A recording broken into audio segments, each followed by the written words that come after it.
Hi, and welcome to the Virtual Voyage Caribbean Watch 4.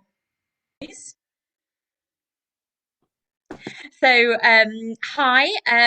So today's session, we're going to be the first 50 or so minutes is just us, just doing a little bit of secondary research on plastic pollution in the Caribbean, finding out bits of information. I'm going to put you in some breakout rooms to have a bit more of an in-depth discussion and then kind of come back and share those thoughts and findings with everybody else. And then I'm going to close this call off because we're going to go into the other link that I've sent through to all of you. So make sure you've got that other link because that's where the kind of dialogue will take place. And then we're going to, everyone will have kind of a couple of minutes, like 1 or 2 minutes to just introduce themselves, who they are, why they're here and why they care. In that regard. And then I'm going to give a bit of an intro to X Expedition and some of the science that we found out in the Caribbean. So some of the information there. And then hopefully that will kickstart a conversation with everyone. Kind of it's just a sharing forum, really, finding out more information, kind of, the more brains and people with different perspectives we can get thinking about this issue, the more likely we are to come up with a kind of solutions that will work better for a wider kind of region and population. So looking forward to it when that happens. But before we dive out of this call and into that call, we can't possibly have a session without a mural. And so we've got a mural here, which has at the top of it, if I share my screen with you, you'll be able to see, it has at the top of it um, 4 articles. If you click on those articles, it actually takes you through to the article so you can have a bit of a read and then just grab some post-it notes and think, right, okay, what are our perceptions of the challenges that the Caribbean faces? So what are our, and I put our perceptions there because everyone apart from Chevelle, obviously, who isn't with us yet, as far as I'm aware, we don't live in the Caribbean. We're in different parts of the world, and even if we did live in the Caribbean, obviously we'd have different perspectives as well. So just taking that into account, and a lot of our perspectives are based on what we've seen in the media, and there's 3 kind of articles there which will hopefully give us a bit more information. But then starting to think in your groups, kind of what questions will actually enable us to better understand this issue. Reading those articles, what questions come to mind that you kind of, you want to maybe try and look at getting some answers to. And then from that as well, from what we've been learning, do we have any ideas about solutions from sea to source? Is there anything that stands out to us that seems to be working really well from the information we've read? Or is there anything that our brains spark and go, oh, this could be a good idea? All of which, obviously, learning about a place in a different context can help us think about our own environments as well. So, worth bearing that in mind. So, yeah, I'm going to pop you in some breakout rooms and I will come and visit. But really, it's just a chance to read and grab some post-it notes, and then you've got each other to talk to if to kind of bounce ideas around. Sound good? Great. I am going to open up those rooms.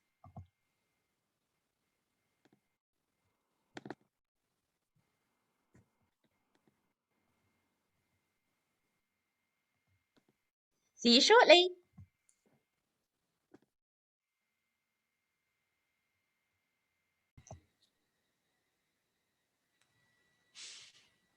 There's a few that can't join, and then the others should be coming back. They're obviously deep in conversation that they don't want to leave their room. Mm.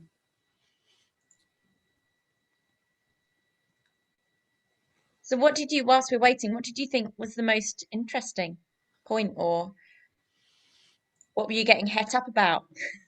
We had a long talk about one of the articles you read about the finger pointing, didn't we? Yeah, I thought that was really interesting. Obviously, there were a lot of similarities in the articles that we were reading. And then there was the Forbes one. I thought the last sentence was really interesting. Yeah, sorry, let me just pull up the sentence. That it's an analysis on per capita plastic waste in the Caribbean is a far more enlightening exercise than Asian finger pointing will ever be, which I thought was so interesting, like not only from a perspective of looking at the plastic waste problem globally, but also at many other areas of, I guess, issue or in the environmental space, like thinking of documentaries like Seaspiracy, where, or I'm even thinking of Shark Water, which is my motivation for getting into environmentalism. And it's like the Chinese and Japanese are to blame for X, Y, Z, like largest economy and consuming so much fish, et cetera, et cetera. And and I think that it's a very important and really interesting piece that's coming more and more to the conversation around just putting a lot of blame on other cultures and populations of color, specifically in Asia. So anyways, I thought that was a really interesting point in that article that we talked about a little bit. And then, yeah, we also chatted about the other projects that we were reading about and about their waste management infrastructure overall. It actually, I think we chatted about more questions that came up through reading those. But anyway, Katie, yeah, any other thoughts? No, I mean, you've pretty much summed it up, really. Would you like us to feedback anything in particular? No, just really, sharing what you like, kind of using this as a stimulus to kickstart a bit of a discussion. Kind of, just so we're not going in to talk about a particular place completely blind, like bearing in mind exactly, and hints of what Lucy's just said as well. I'm not Caribbean. I'm not the expert. Yes, I've read the data that we collected and I've analysed it and I've, worked on the paper, but I am not, there's so many different facets and considerations when you look at this issue and so many different factors at play that, there's the different perspectives that need to be heard. And, the more articles you can read, the more sources, the more more you look at them with a critical eye, and the more people you speak to, the better kind of holistic understanding you have. So that's really what this is about, just kind of picking out the bits that, give us a bit more of a, like, we're up a step in terms of understanding what could potentially be going on. I think one thing that really struck me with reading which article was it? The UN UN Environment Programme one, was they were talking about the other issues that are caused by the waste. There's the health issues, and I don't know why, but that the idea, I think, because I'm so focused on all the plastic in the sea, I didn't consider what it was doing to the waterways on land, and the fact that clogging those up is causing a breeding ground for disease, and that's just something I haven't considered, because as I say, I'm just always looking out to sea, and things like that. I think that speaks volumes about what their waste management system on land, or lack of. Yeah, that's just what I was thinking anyway. Yeah, and I'm really curious to hear more about their waste management infrastructure. Like, and we put it in the post-its too. Like, is it completely government run? Do they use private waste haulers? If so, what are the costs? Yeah, it varies between the different islands as well. So you're looking at it on a regional scale, but actually, like when we're talking about, like in our countries, you've got the different municipalities having different ways of managing the waste. You've got different islands, and then within the islands, you've got different waste management as well.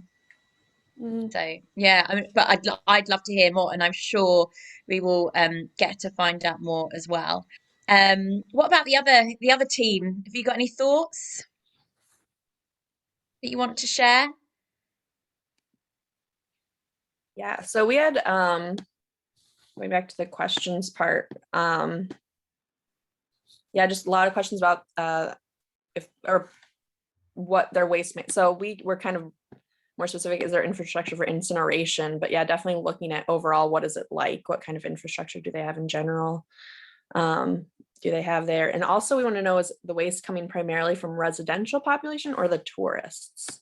And if there's ever been any kind of analysis, I don't know how you'd analyze that, but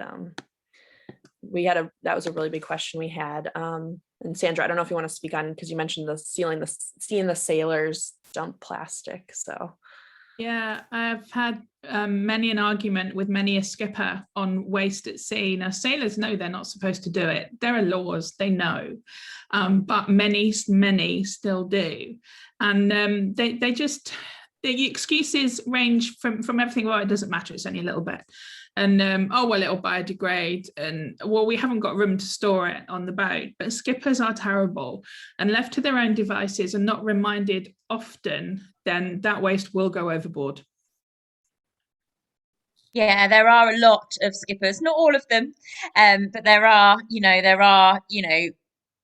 the marine industry with ocean lovers very much a part of it. It's quite surprising when you think, even to the, like we were talking about the other day when we were on the Science Watch, and the paint that's being used to paint the hull, and like every time that goes through the water, flecks of that coming off, that having toxic chemicals in it to detract like marine life from attaching to the hull and things like that.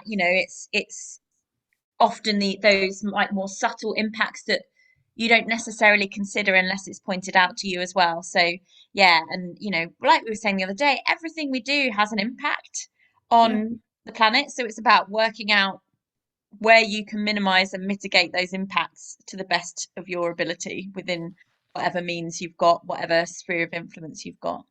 But yeah, good point. And particularly because there's a lot of sailing in the Caribbean, and and different types of sailing. You've got big cruise liners as well, which is a massive industry, and then you've also got the the smaller sailing vessels. So both are guilty of their own things, I'm sure. Any other points, Victoria? I don't know if you've got anything you want to add before we jump on a quick break.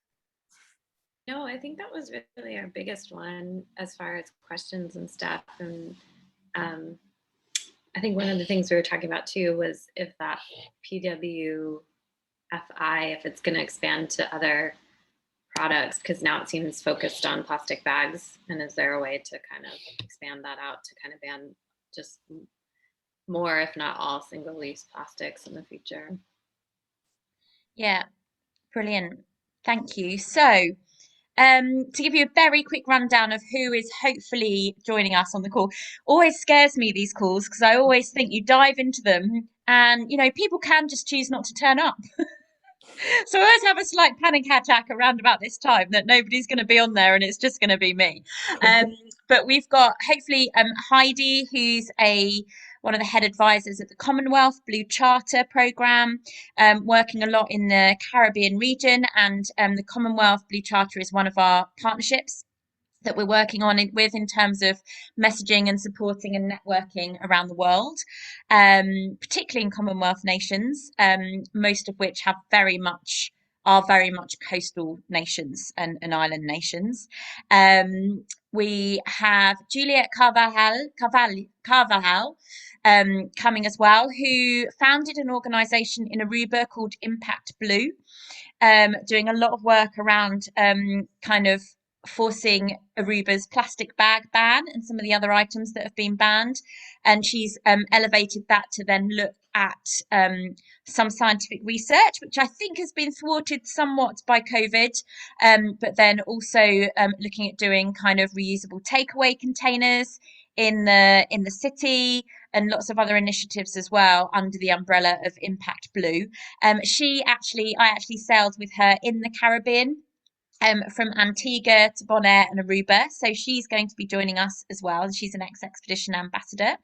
We've got Leah Fuchong, who is Trinidadian and joined ex-expedition Leg 3 in Antigua. So I spent a bit of time with her in Antigua exploring this issue. So she's got it from the Antiguan perspective, but also from her homeland of Trinidad. We have Ladena Kanhai, who's joining us, and she's a scientific researcher in the microplastic space, and she is working in Trinidad as well, She's done a lot of research in the Arctic and in the Atlantic. She joined Leg 4 as well, of the Caribbean voyages, contributing to that scientific research, and is also working on some projects, I think in the Grenadines, but she'll correct me, I'm sure, at the moment, looking at waste management and plastic waste. So it's great to have her on the call. Then we also have a couple of other people joining us, hopefully from other local organisations. So some of the people we met when we were out in Antigua, that were working, so an environmental action group in Antigua, working very much on the ground with the local community, but also liaising with government on looking at waste management, and somebody that's just started a project, just off a scientific research project around corals and plastic waste, just off Antigua as well. Unfortunately, the elders from the Gunayala tribe in the Sandblast couldn't join us for this call, but send their apologies. So there will be, a fair few people to hopefully start to broaden our own perspectives and understanding, but a good opportunity to kind of, network and have a discussion. So I'm very much looking forward to it. Do you have any questions before I shut down this call and start the next one? No. Is everyone happy to do a minute or two introduction to themselves, who they are, where they're from, and why they're interested? Brilliant. Excellent. Well, the only thing I would say about this working on Zoom is that it is a bit more difficult to be able to have a flowing discussion, because Zoom is Zoom and you're not in the room being able to kind of read kind of body language cues and things as well. So if you do find that you want to say something and it keeps jumping between different people, then do feel free to put your hand up on the I think there's an icon you can do, reaction you can do, but then or also send me a private message if you want to, because I'll be moderating the discussion and I can make sure you get a word in edgeways. Great. I shall see you shortly, ladies.